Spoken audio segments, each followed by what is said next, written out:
Draft Rankings family, Cody Carpentier. 7-round mock draft with the Detroit Lions. It's a beautiful week. It's a beautiful day. We're 2 weeks away from the 2025 NFL draft. I can't wait to be there. Not in Green Bay because that place stinks, but we're going to Tampa Bay to record live with the Player Profiler team on behalf of Roster Watch and the Draft Ranking Show. We'll be giving you content every single day at 7 a.m. Eastern time. I love y'all. Appreciate y'all for being along for the ride.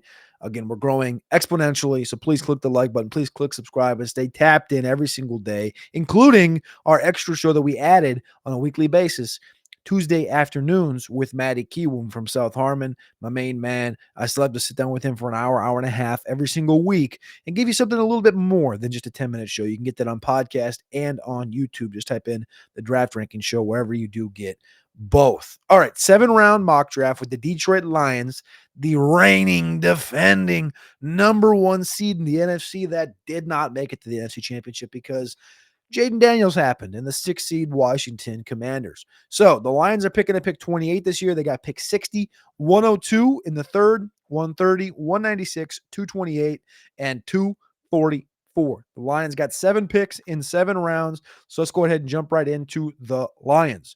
My team needs are center, guard, edge, linebacker, D-line as my main source. I also think wide receiver is interesting. I'm going to add that back into my sheet because I once had that in there. I don't know where it went.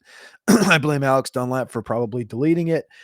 In the free agency so far, the Lions have acquired DJ Reed from the Jets, who's a starting outside cornerback, Avonte Maddox, who is a nickelback next to Amik Robertson right now for the aforementioned Lions. They added Rock Ya-Sin to play behind Ennis Rakestraw and Terrion Arnold. So they're pretty strong on the back end down there. They added Roy Lopez behind DJ Reader on the interior of the defensive line. Marcus Davenport, formerly of the Minnesota Vikings and New Orleans Saints, is there opposite of Aiden Hutchinson, who's coming off of an injury.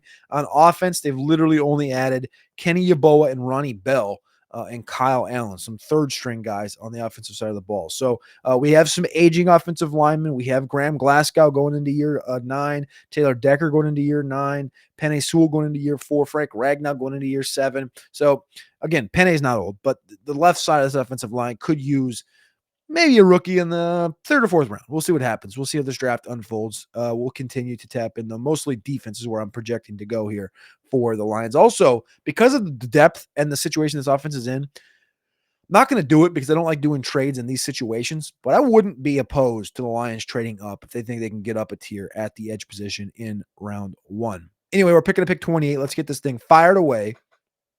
At pick 28, who's available for us? Colston Loveland just went to the Rams. Malachi Starks goes to the Baltimore Ravens at pick 27, who I love that. I love both of those landing spots. Let's look first and foremost at edge. I think edge is the number one thing we need to have on the sheet. And it looks like Mike Green did not make it to us. Azaruku did not make it to us. James Pierce did. There's some off-field question marks with James Pierce, but he's a freak of nature coming off the edge. Former first, top 10 conversation guy.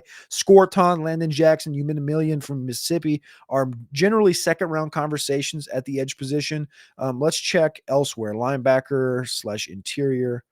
Check the whole D-line. Derek Harmon. I love Derek Harmon. I had Derek Harmon from Oregon going to the Lions in my last official mock draft that went up 2 rounds on playerprofiler.com. You can go check that thing out. 2 rounds over at playerprofiler.com.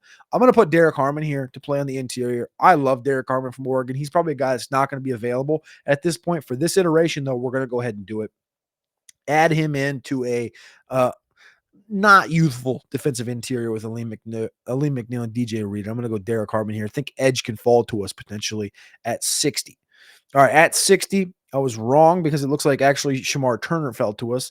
Kyle Kennard, though. Kyle Kennard, again, a kneecap biter. Also, Josiah Stewart from Michigan, another kneecap biter from the great state of Michigan. Both these guys. Kyle Kennard got overshadowed a little bit by Dylan Stewart, who's a true freshman at South Carolina. I'm going to go Kennard here, though, at pick 60. So D-line, edge to start this draft out for the Detroit Motor City Kitties. The last selection in round 3, pick 102. We have edge, we have D-line. Let's check out. I'm going to go receiver. I'm going to go linebacker. And I'm going to go interior. And that's going to give us Tez Bond. Bond is super interesting here. People may not think so, but the last pick here in round 3, It's actually kind of a realistic thing here. And if you look at the Lions receiver room, obviously it's Amon-Ra and JMO, but they like these burners, these undersized burner gadgety guys. They showed it with Ronnie Bell, very similar body type to Isaiah Bond, Khalif Raymond, Tom Kennedy, Antoine Green, stretch guys. Tim Patrick's a big body.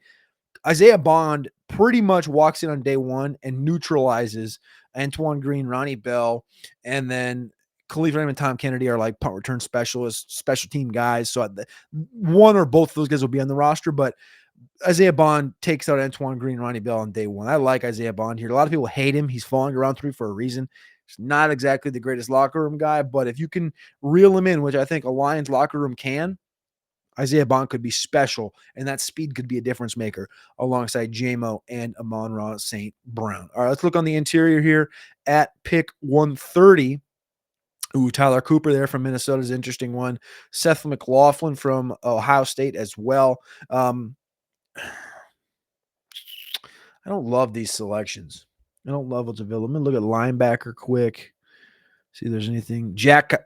Come on, man. Jack Kaiser. I love me some Jack Kaiser. I don't know if I love that situation, though. They like these bigger body guys. Kaiser's kind of built like Malcolm Rodriguez, who's already on the roster. Kobe King's there. Cody Simon. Stutzman. I think Stutzman's gone by now. Stutzman's sort of a Lion type of a player. He's kind of I'm not going to say it, but I think y'all get where I'm going with that one. I'm going to go Seth McLaughlin here. I know he's an Ohio State guy, but we're going to go Seth McLaughlin, not only for center, but for guard as well. I think the Lions offense, he's a good fit. Pick 196. Pick 196. I'm going to check out tight end just for the fun of it, just to see where we're at with the whole tight end grouping. Luke Lachey. They have Brock Wright and Sam Laporte on the roster. Shane Zylstra, Kenny Yeboah they brought in this last year. Running back as well, I think is interesting. I know they have David Montgomery and Jahmyr Gibbs, but they did deal with some injuries last year. And behind them, it's Craig Reynolds and Sion Vaki. Not that fun. A guy that mixes in a little bit of both of these guys. I think Donovan Edwards is fun from Michigan. I don't know why he's ADP to 220. It doesn't make any sense. Ollie Gordon's interesting. He can catch passes out of the backfield. He'd be a good guy to just sit in there. I mean, imagine if Montgomery goes down, you get to put in Ollie Gordon. That's maniacal. I'm going to wait, and I'm going to take Donovan Edwards, though, later in this draft for the Detroit Lions. We got, 3 picks left, 228, 244. We're taking Donovan with one of those final 2 selections. Other spots I think I need, linebacker, like I said before. Let's look at linebacker quick. Maybe take linebacker right here. Jay Higgins from Iowa, total dog. Smile Munden as well from Georgia. Like, not the biggest Teddy Buchanan guy, but I've heard a lot about Teddy Buchanan on the NFL side. They like him. So I'm going to take Teddy Buchanan here. Good athlete from Cal, pick 196. And then at 228, 244, we got our last 2 selections. One of them is going to be Donovan Edwards. I might just take Edwards right here. I don't know why it's taking so long.